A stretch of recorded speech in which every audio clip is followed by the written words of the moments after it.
What's going on, guys? It's Nick here. In today's video, I'm going to show you 5 tips of how to improve your gameplay. Normally, I'd be doing my top 100 rewards today, but that video is actually going to get moved to Thursdays because that's when golden tickets release. They're going to release 3 golden tickets every Thursday for 7 weeks. So we're going to do that video on Thursdays now. So I have my rewards. I think I got 81st this week. We've gotten top 100 for 5 weeks in a row, which is crazy. 21 wins for 4 out of the 5 weeks, which it's awesome. So I want to share some tips with you guys that you guys can put into your game to try to bump your wins up. I mean, maybe you could win. You know, there could be a couple situations where you may be able to up your win total a little bit. If you already get more wins than that, you probably know most of these tips already. But for those of you that don't, strap in. Here we go. So first thing is how to set up a cover 3 beater. I've talked about this before. I've done a video on similar to this before, but it was one of my first videos, and if you didn't watch really early on, you're not gonna have seen it probably. So the main thing you want a deep post route, or similar route to a post route, and you want a comeback route on the side that you're running that post route to. And what that is going to do is that comeback route is going to bring down the corner, and the deep post route is going to bring down, it's going to flash inside of the deep third, but be behind the corner. So I'll show you how it works. Snap the ball. Wait for the safety. Of course we get sacked. Wait for the corner to get brought down. The block sheds in practice mode are crazy, but we wait for the corner to break down, and then we're going to, okay, what I'm going to actually do is I'm going to just do this, set it up like that. Wait for him to break down, throw the ball over the top, pass lead it up the field. It's an easy touchdown. It's gonna work pretty well. So that's how you beat cover 3 for a 1-play touchdown. Now the next thing I'm going to do is show you how to stop cover 3 beaters. It can be incredibly frustrating to have to deal with cover 3 beaters. Let me show you one more time how that it works, and I'll show you why it works. Okay, so I'm gonna snap the ball. We're gonna go. He's gonna bring the corner down. We're gonna pass lead up, and there we go. In MUT, you're gonna have faster receivers, and you're gonna be able to have throw the ball further up the field. Your tight end's gonna be a lot faster too, so he's actually gonna be making his break a lot quicker, pulling the corner up faster, so it gives you actually a bigger window to even throw to.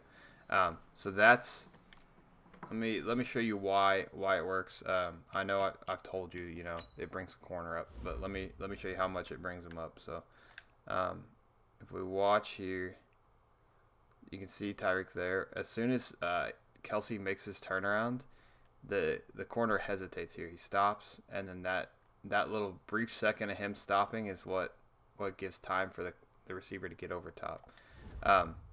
So now let me show you what you want to do is all you have to do is the side that they're running that beater to, you're gonna deep half your corner. So the cover 3 beaters tip number 1. Stopping cover 3 beaters is tip number 2.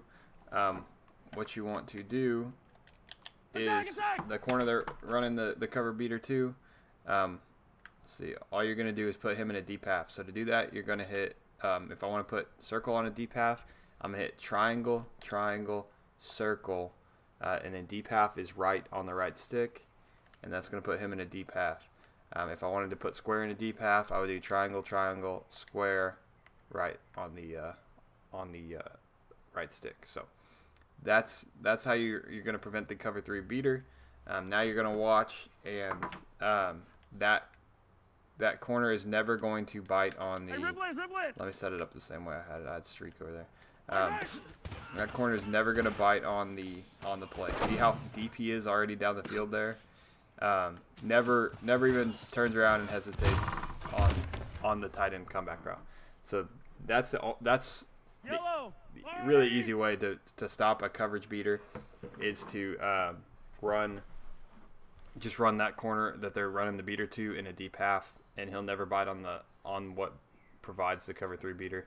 The other big one is a combination of a corner route and a streak route, and what happens is the corner route is what pulls down the corner route pulls down the corner, and then the middle third safety can't get over fast enough. But again, if you have that corner in a deep half, he won't get beat over the top. So because he won't bite on the corner. Now the corner route will probably be a little more open, so you have to make some adjustments underneath. But that's how you stop the one play touchdowns. So that's setting up a one play touchdown on cover 3, and then defending a one play touchdown on cover 3. So next thing, I'm just going to show you guys how to throw a low pass here. A lot of people don't know how to do that actually. So what you want to do is you're just going to hold L2 or left trigger, and you just hold that down and throw the ball underneath. You can throw it underneath coverage. Like, I mean, this is a pretty open one because there's no coverage right there, but it's pretty easy. Let me see if there's let's do Tyreek in a deeper. There we go. So we'll do Tyreek in a 10-yard in route. See how he's right in front of that middle linebacker. You can throw it in there better. It just makes more people open than what would normally be. A lot of times you'd have to throw that away if they're all locked up there. But because you're able to throw it underneath coverage with the low pass, it leaves your players, gives you a better window to throw to. So that's how you throw a low pass. The next tip is going to be, how do you get an enforcer on a kickoff return? So sometimes you'll see people that have an enforcer on their kickoff coverage, and then they sky kick to the fullback the whole time. Well, to do that, all you have to do is you put whatever player is your enforcer, you put him at your backup free safety position, and that'll put him on that side of the kickoff return. So if it's your strong safety, just put your strong safety at strong safety, and then also put him as your backup free safety. It's easy as that. He'll be down there, hit sticking everybody on the returns. Gets a lot of forced fumbles that way, because a lot of people try to do stick work on kickoff returns, and they take a lot of hit sticks, myself included. So, but then if he's your free safety, you can just put him at backup free safety and have a different free safety starting, and then once you get into your lineups, you just sub him out. Really easy to sub him out, but you just hit. I'll show you guys how to make quick subs too. That's actually gonna be tip number 4. But it's that easy to get an enforcer on a kickoff. So if you get one or two more forced fumbles every 5 to 10 games because of that, those can be game-changing plays, especially over the course of 25 games.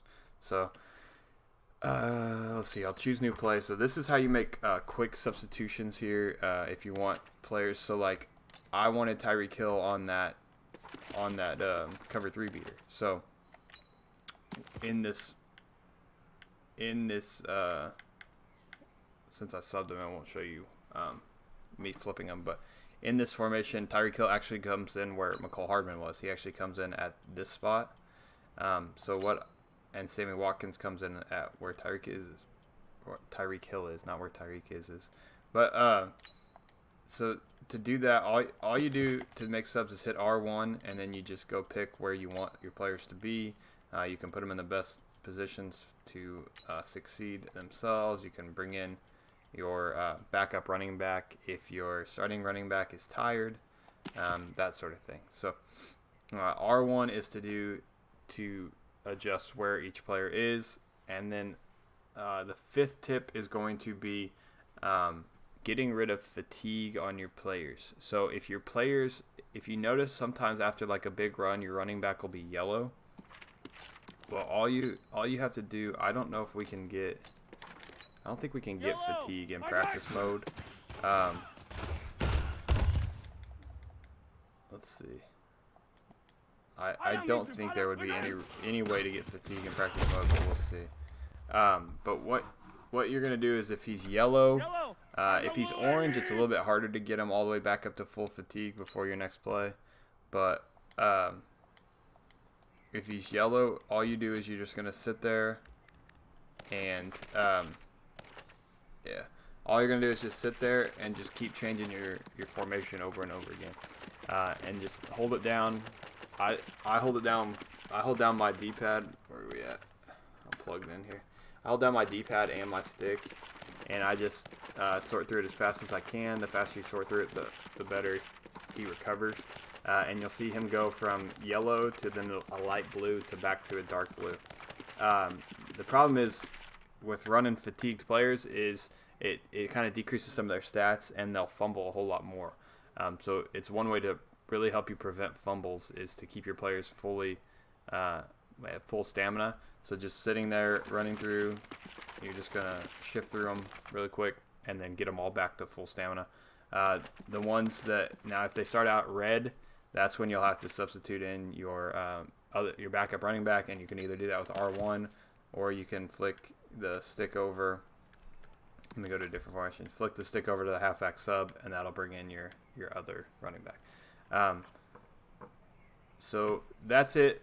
That's we got cover 3 beater, how to prevent cover 3 beaters, how to throw the low pass, how to make substitutions, and then how to get rid of fatigued players on your team.